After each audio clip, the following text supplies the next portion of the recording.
Segunda carta do apóstolo Paulo a Timóteo, seu filho na fé, capítulo 3, do versículo 1 ao 9.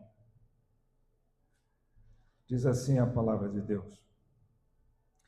Sabe, porém, isto: nos últimos dias sobrevirão tempos difíceis, pois os homens serão egoístas, avarentos, jactanciosos, arrogantes, blasfemadores, desobedientes aos pais, ingratos, irreverentes, desafeiçoados, implacáveis, caluniadores, sem domínio de si, cruéis, inimigos do bem, traidores, atrevidos, enfatuados, mais amigos dos prazeres que amigos de Deus, tendo forma de piedade, negando-lhe, entretanto, o poder.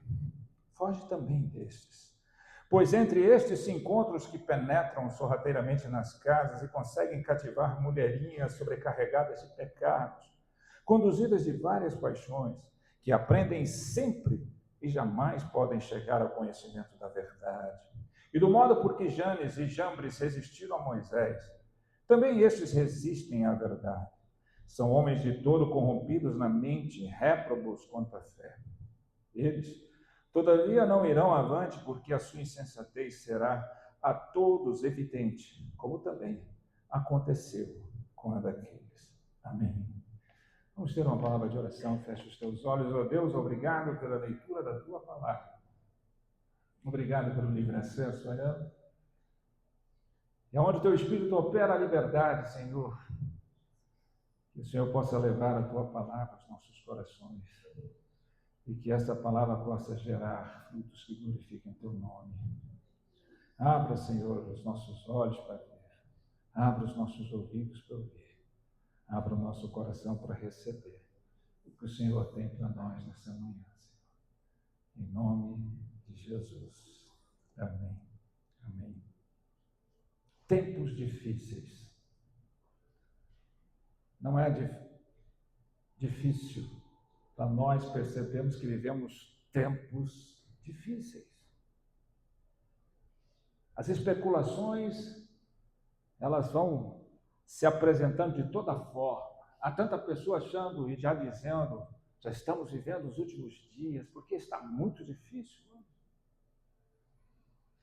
As coisas estão tão difíceis, estão tão contrárias, estão tão desvirtuadas. E aí a gente tem uma série de adjetivos para dar para os tempos difíceis.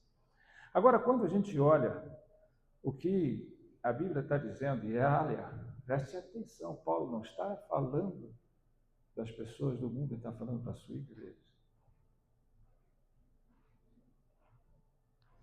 Paulo está dizendo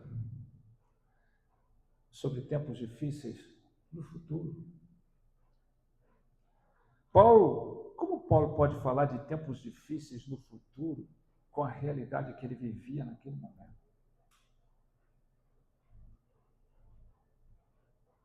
Uma realidade de perseguição brutal, uma realidade de violência terrível, uma realidade de torturas das mais terríveis possíveis contra a igreja, uma realidade de varadas, pedradas, naufrágios, prisões, tudo isso que Paulo passava.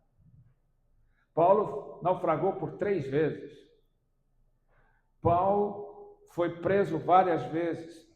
Paulo foi apedrejado. Paulo foi espancado com varas várias vezes. Eles eram, segundo a lei, era 50 varadas, você não podia mudar, mas aí se você desse 49, você podia até mudar o instrumento e bater de novo. Quantas humilhações, quantas dores na pele, na carne, na alma, aquele homem sofria. Qual era a realidade daquela igreja? Aonde você era perseguido, era comida de leão, era banquete de animais, era tratado da pior forma possível. Qualquer coisa que você falava era perseguido, preso, acorrentado, jogado nos piores lugares. Atravessava as ruas e via pessoas penduradas, crucificadas, só porque professava a sua fé em Cristo Jesus. Cristãos eram incendiados, pendurados para iluminar a cidade como Nero fez. Bom, essa era a realidade da igreja. E como Paulo falava de que os tempos difíceis seriam no futuro.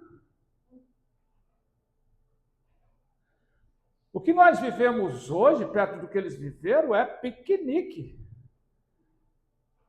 É spa. Como pode ser isso? Aí nós precisamos entender. Aí nós precisamos parar para ver como é que está a nossa percepção da verdade. Nós olhamos para a Bíblia como quem olha um edifício de fora. Você olha o edifício, você vê quantos andares ele tem, como é que é o formato da sua fachada, quantas janelas ele possui, você pode olhar mais ou menos o tamanho em que ele se encontra, você pode ter um vislumbre externo, mas para você conhecer o edifício, você tem que entrar. Você não conhece, você não tem intimidade, você não sabe como é dentro, porque você não entra. Assim é a palavra de Deus. Nós tentamos olhar de fora e tentamos ter uma teoria sobre os fatos muito superficial, muito externo, porque a palavra de Deus não foi feita para entrar na nossa cabeça, foi feita para a gente entrar nela.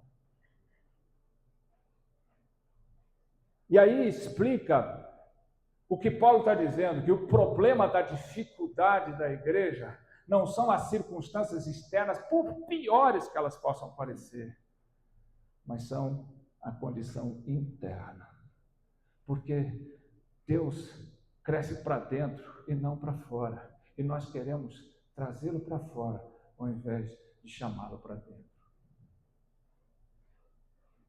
Nós queremos sair quando Deus quer entrar. Essa é a nossa realidade.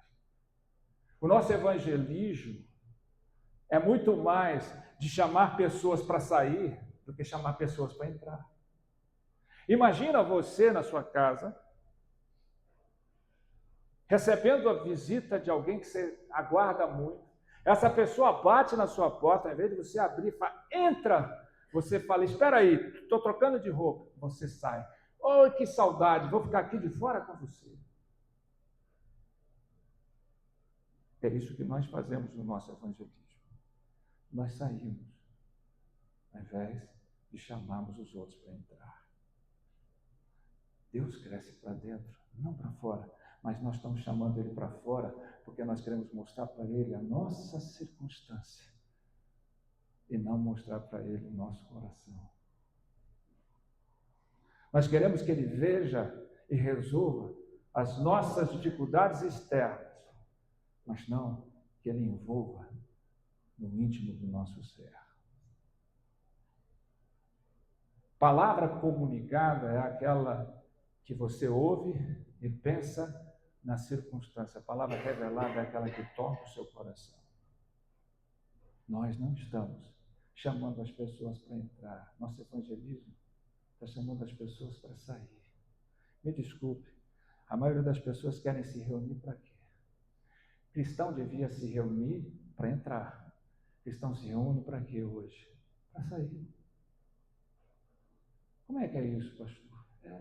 Nós precisamos nos reunir para tomar um lanche junto, para sair, para desfrutar, para termos mais amizades. Entende o que eu estou te falando? Por que as igrejas têm dificuldade de chamar as pessoas para estudar o Evangelho?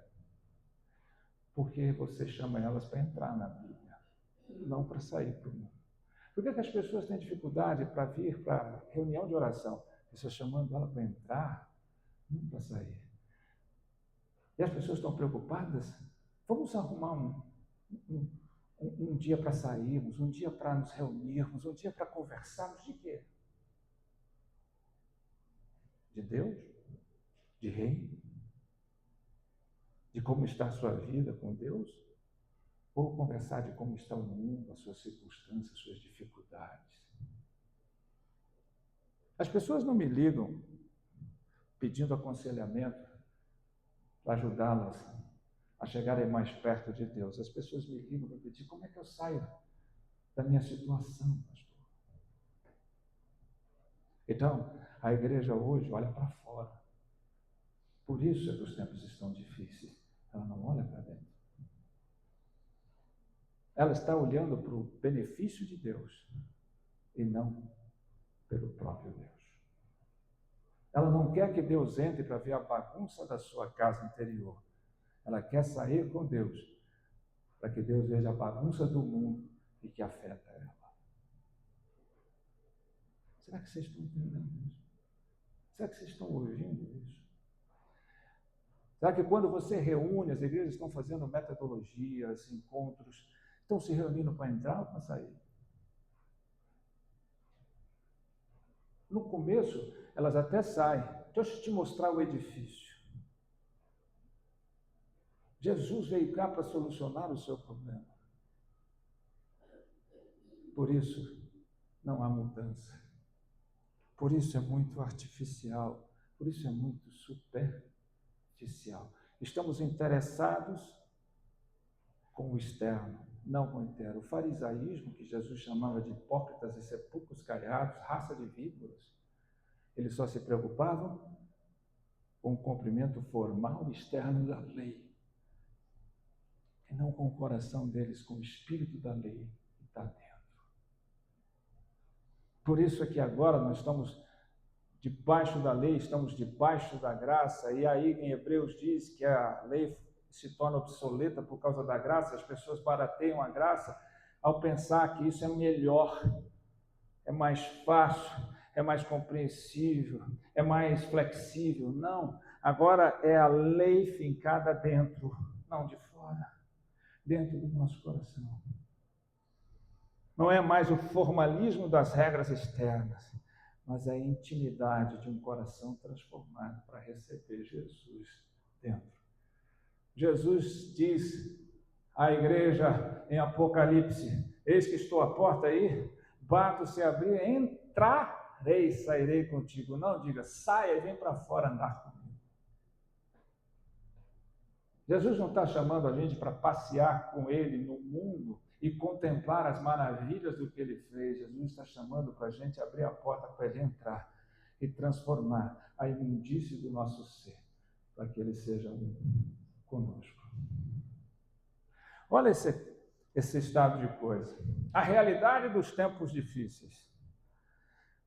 Precisamos de discernimento espiritual para entender o tempo em que vivemos. Discernimento é algo que eu creio que, se eu fizesse uma indagação aqui, eu queria saber se alguém aqui tem orado para pedir: Senhor, me dê um dom de discernimento. Alguém fez isso?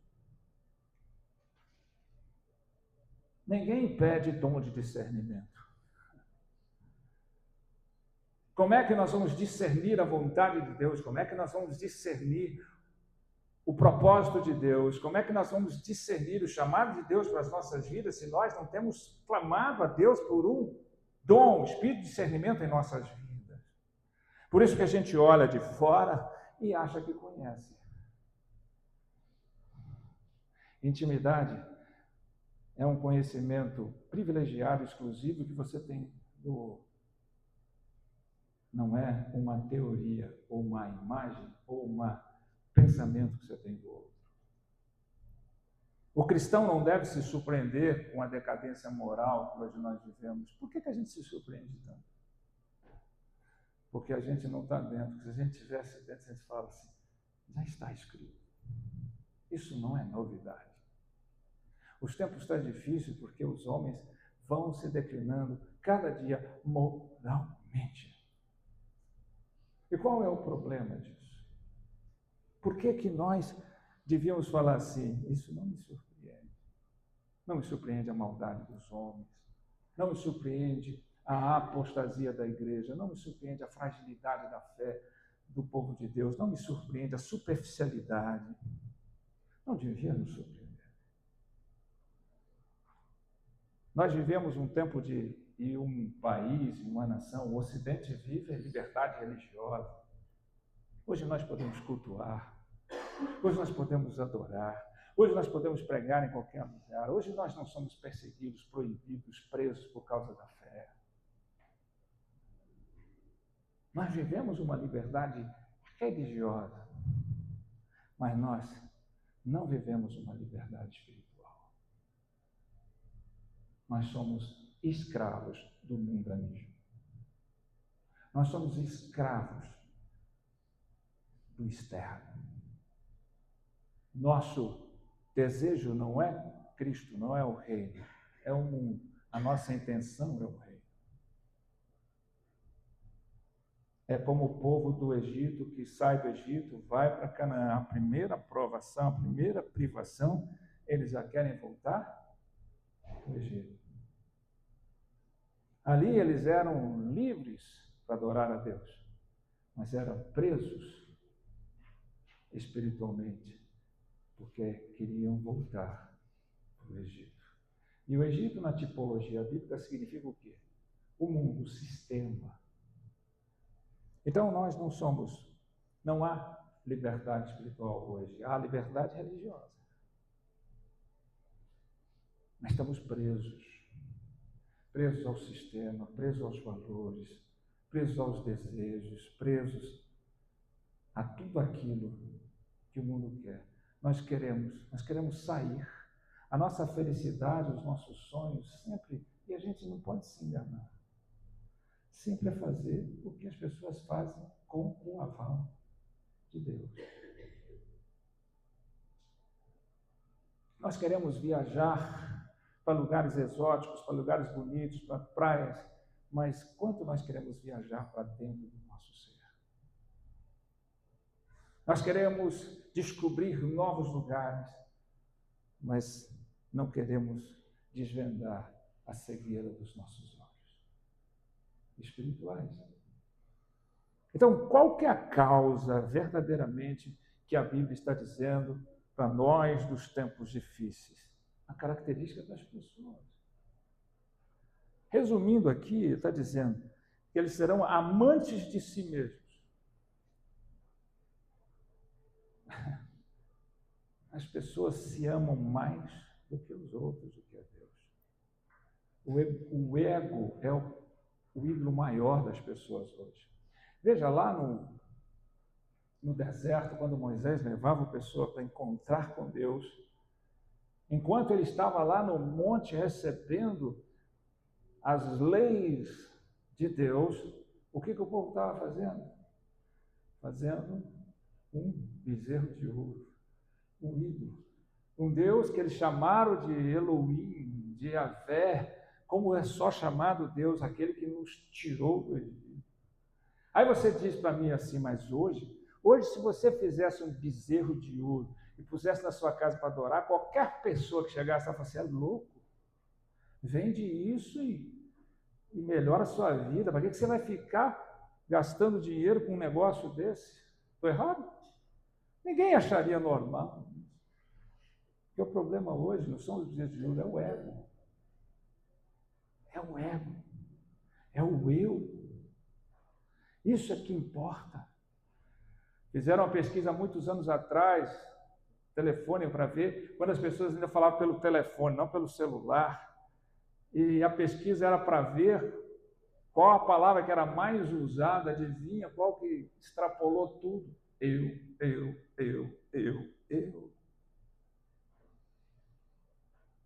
Então, amantes de si mesmo.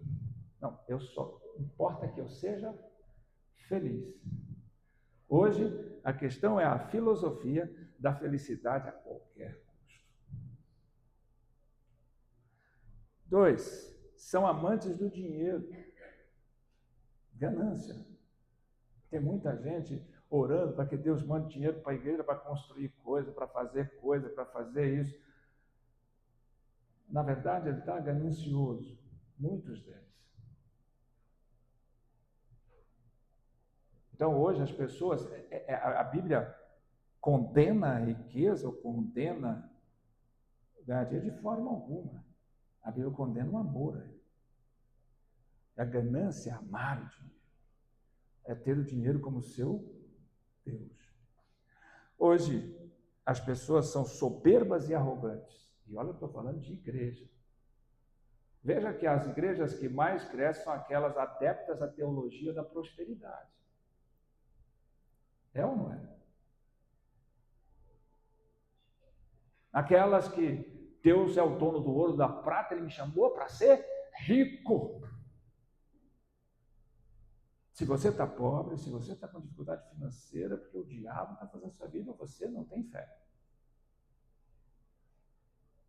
Outra coisa que é muito característica da igreja hoje é que falta ali humildade e sobressai arrogância, prepotência, soberba. E a palavra de Deus é muito clara.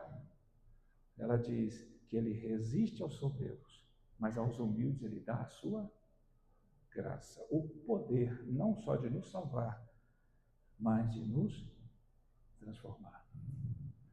Outra realidade que não podemos ser questionadas, desobediência aos pais. Hoje os pais são apenas figuras que alimentam e têm a obrigação de dar as coisas.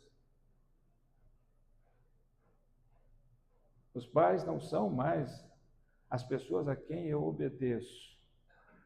Os pais são apenas umas figuras que são boas enquanto nos dá o que queremos. Mas se negar, já não é tão bom, já não é tão... Hoje, a realidade são de pessoas ingratas e irreverentes, ou seja, sem temor a Deus, né?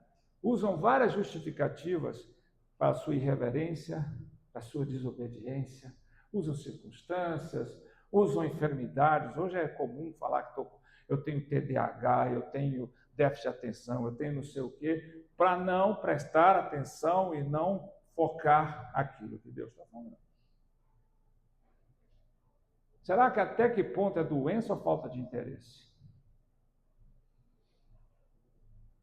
Hoje, aquilo está dizendo que as pessoas são mais amantes do prazer do que de Deus. Quanto sacrifício e quanta determinação você tem para aquilo que te dá prazer e quanta dificuldade você tem para buscar de fato a face de Deus. Essa não é uma realidade.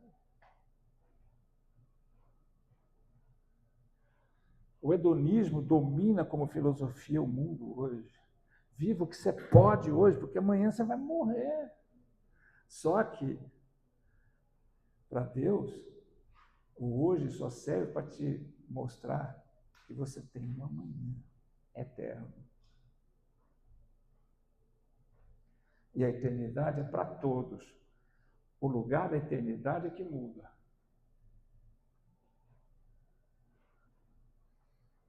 Tendo aparência de piedade, mas negando o seu poder. Olha o que ele está dizendo.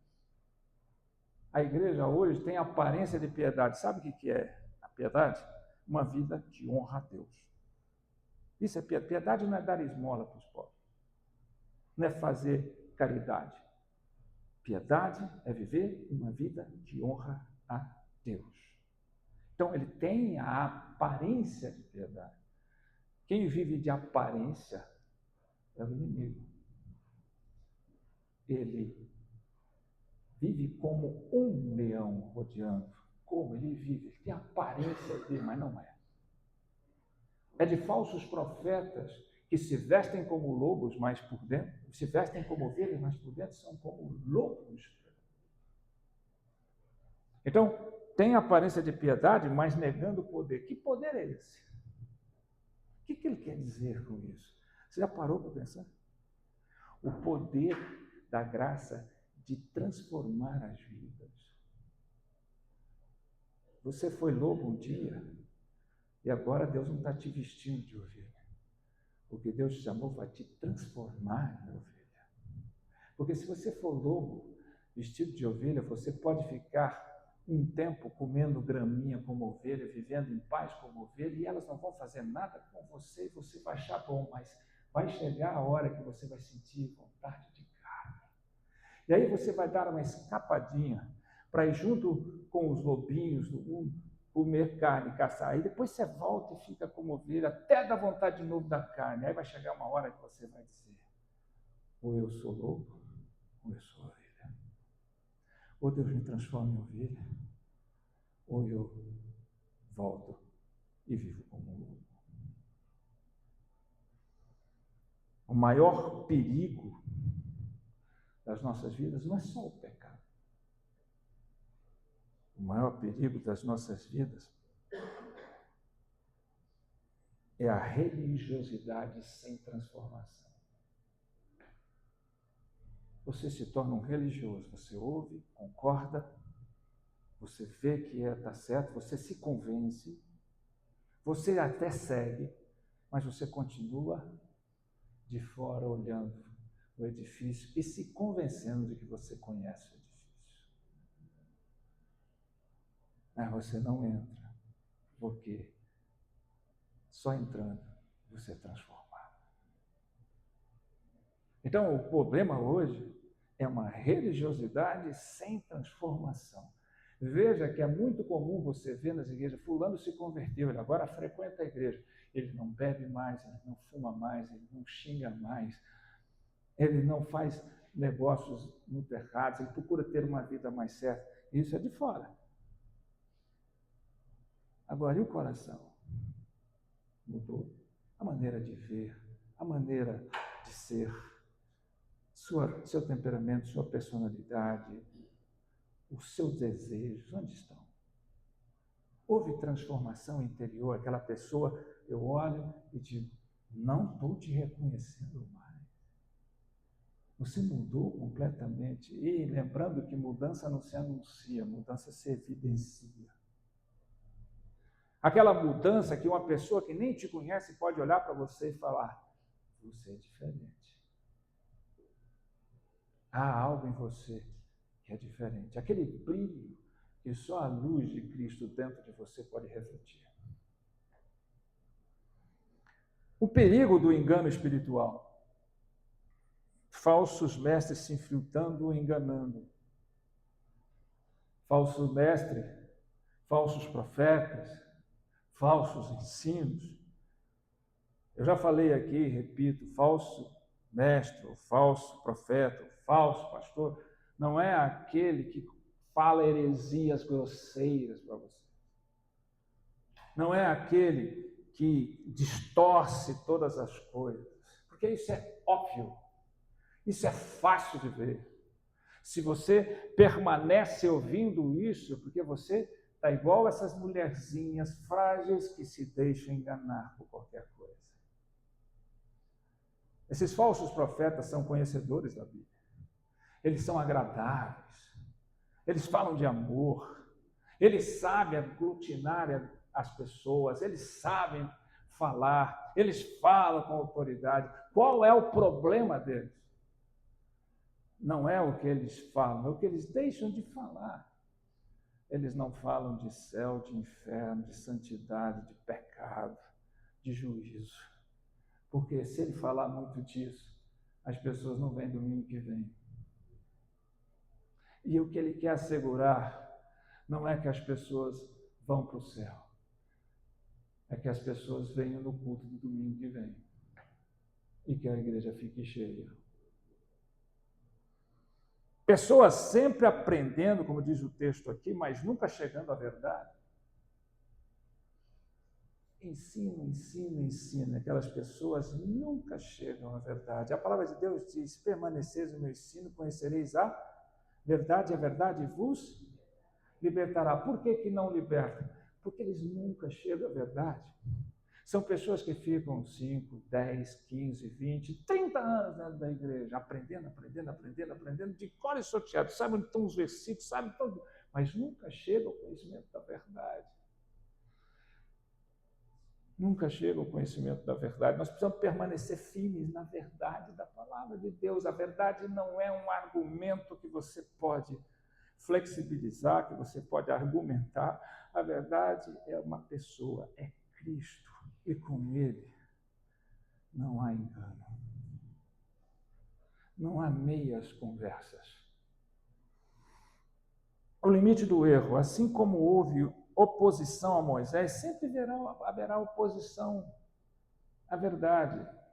Esses dois nomes que ele fala aqui, Jambres e Jane, são aqueles magos do Egito que sempre resistiram à verdade de Moisés, como a verdade hoje é resistida pela palavra, pela igreja. Todo mundo quer a verdade desde que ela não o confronte.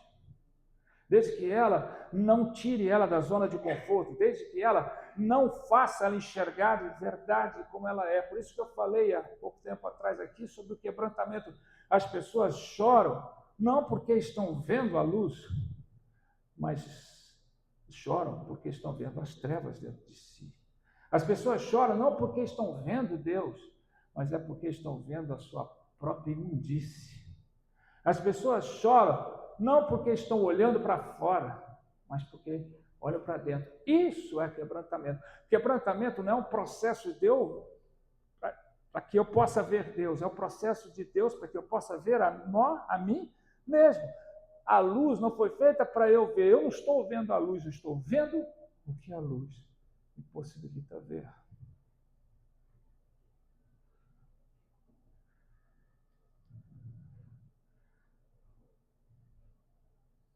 Isso C.S. Lewis disse: eu creio hoje, assim como eu creio no brilho do sol, não porque eu posso ver o sol, mas porque através do sol eu posso ver todas as coisas. Céu é um lugar de dia sem noite. Inferno é um lugar de noite sem dia. Porém, Deus limita o avanço do erro. A verdade de Deus sempre prevalecerá. Ela sempre vai prevalecer, cedo ou tarde. Então, nós vamos tirar como conclusão desse texto e dessa realidade que está nos exortando. Em tempos difíceis, nós devemos discernir os tempos.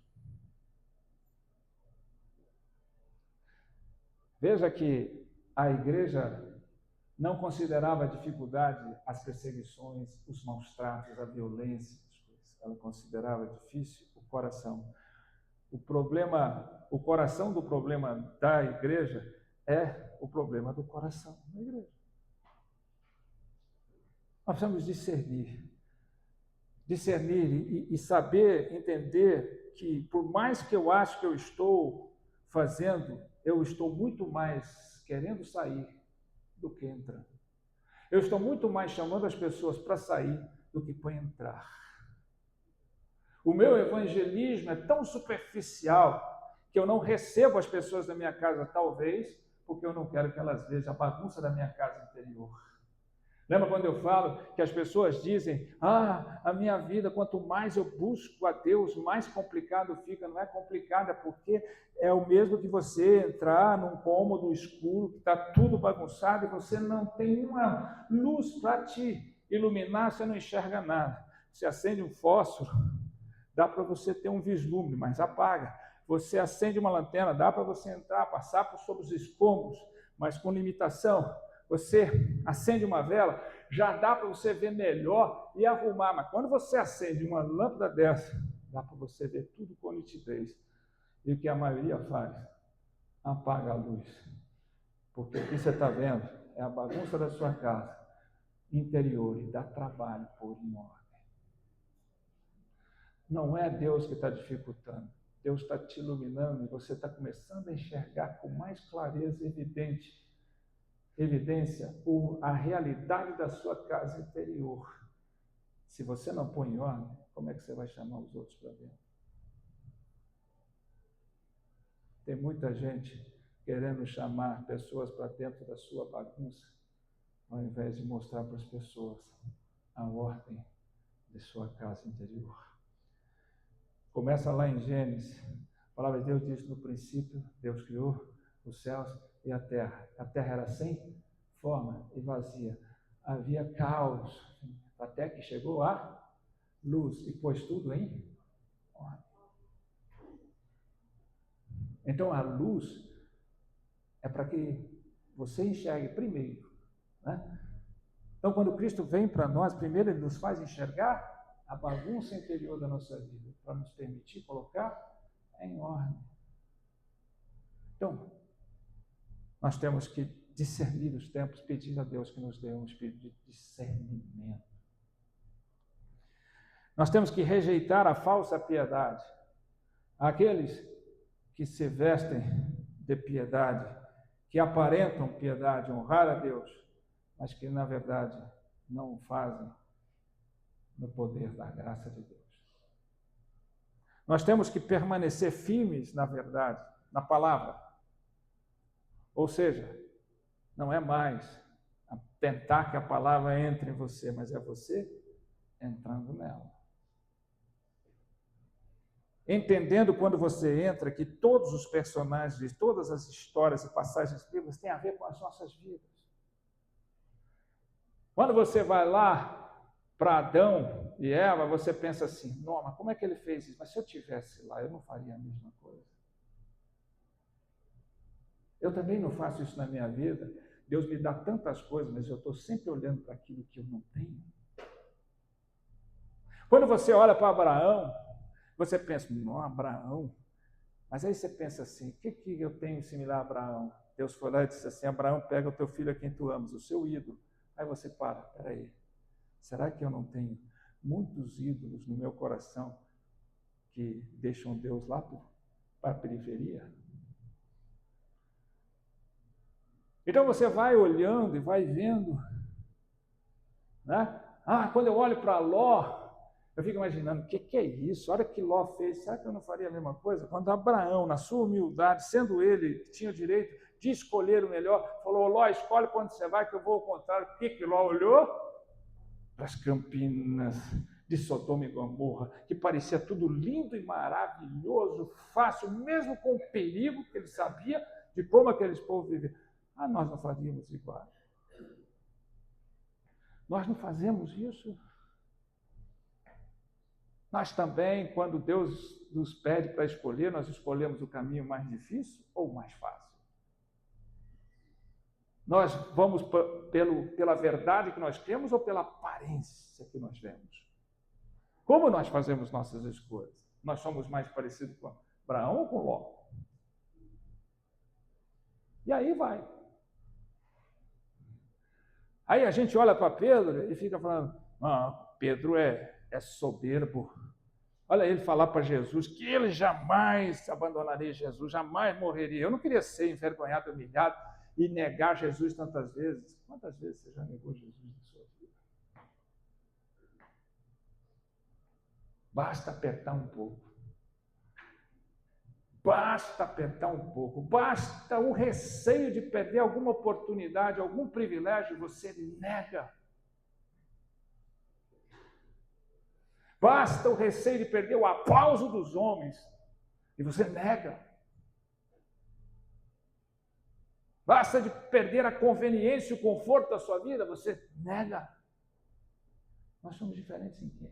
Então nós precisamos entrar, porque aquelas histórias são as nossas histórias.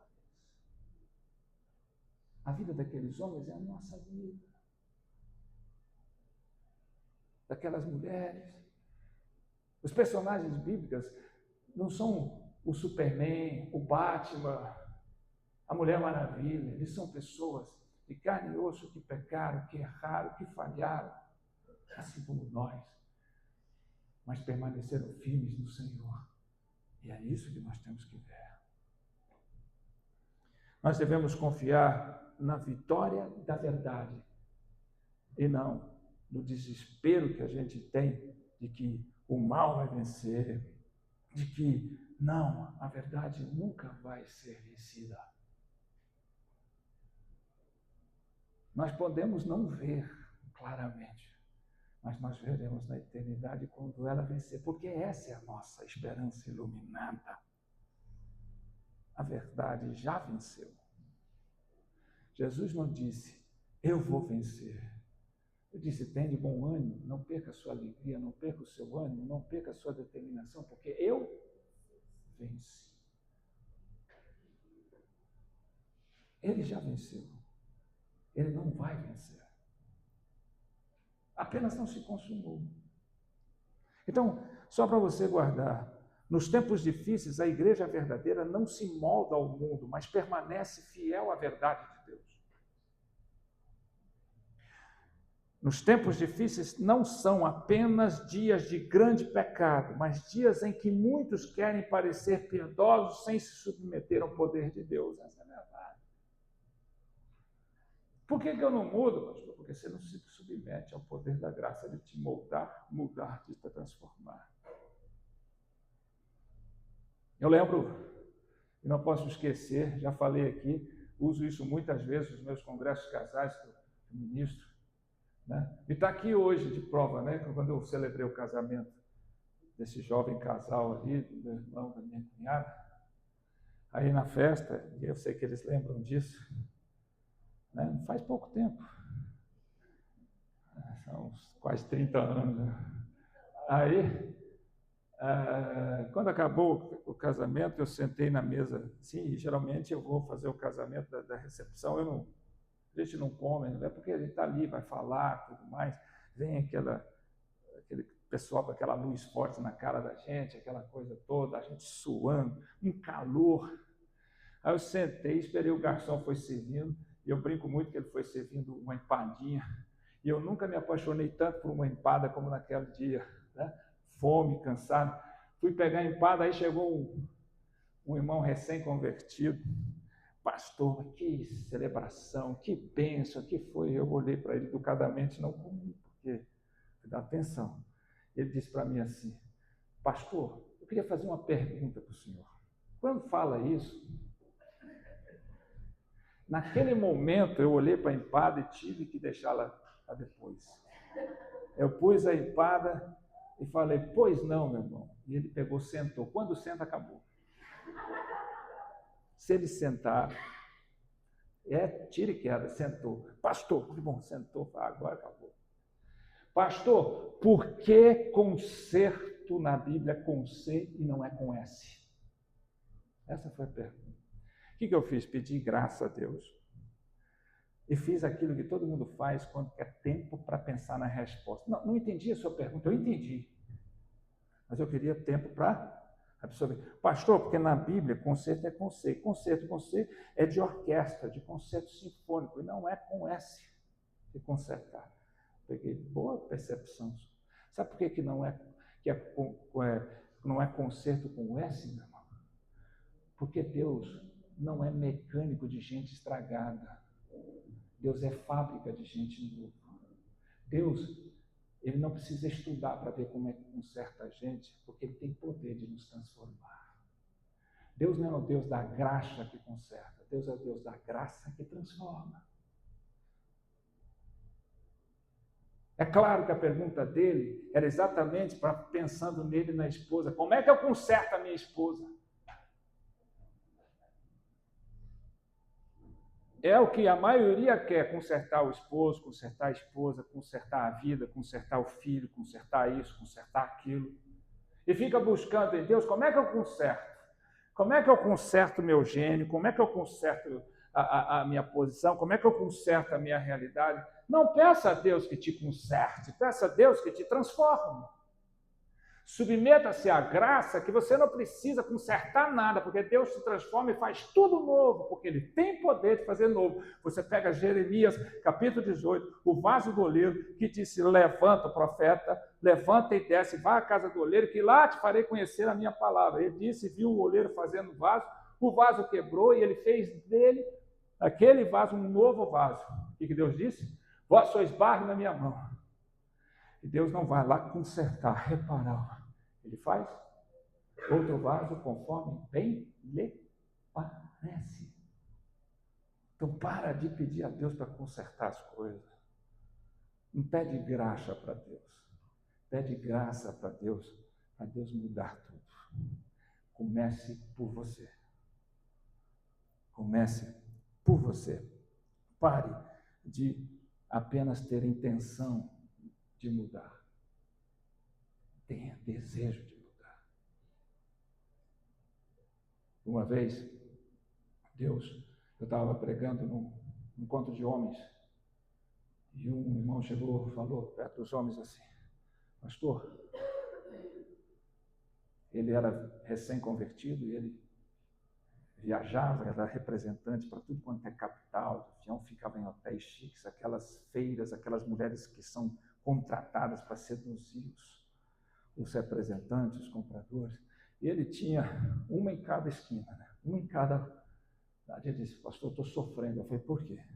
Porque agora eu me converti E eu chego nas cidades, eu não vou, eu fico subindo nas paredes, porque eu vou lá para... Eu vou rapidinho lá nas feiras e eu volto, porque eu não fico lá naquela mulher, eu não quero trair a minha mulher, eu não quero trair a minha conversão, eu já traí, agora eu sou um novo homem. Foi. E eu falei, o que você quer que eu faça?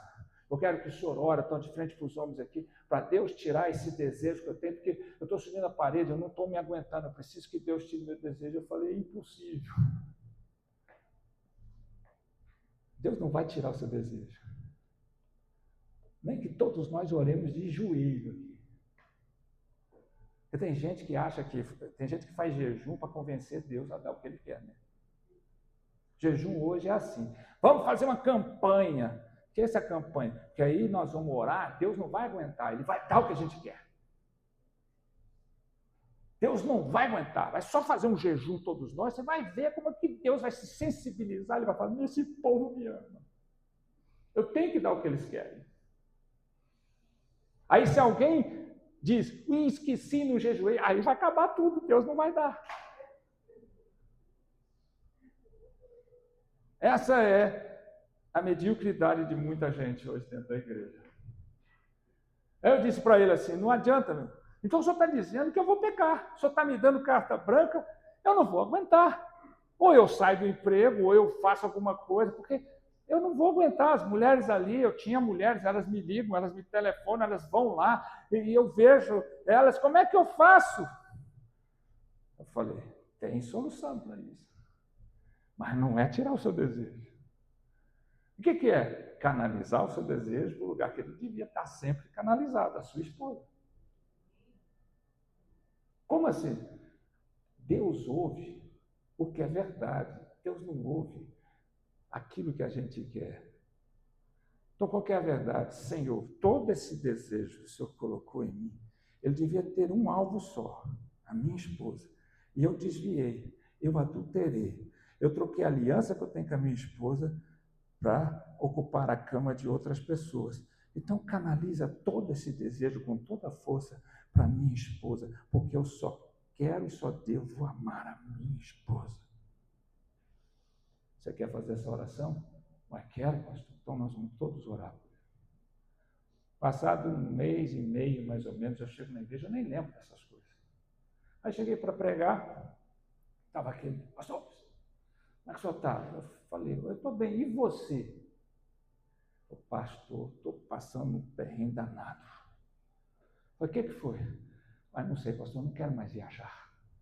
Eu não quero mais sair de casa assim por muitos dias, porque eu não aguento ficar longe da minha mulher.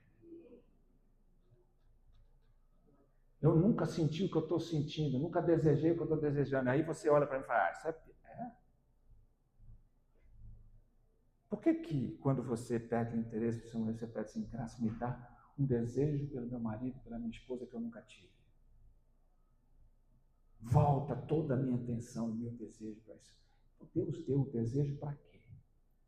Para o homem ter pela sua esposa, e a esposa ter pelo seu marido.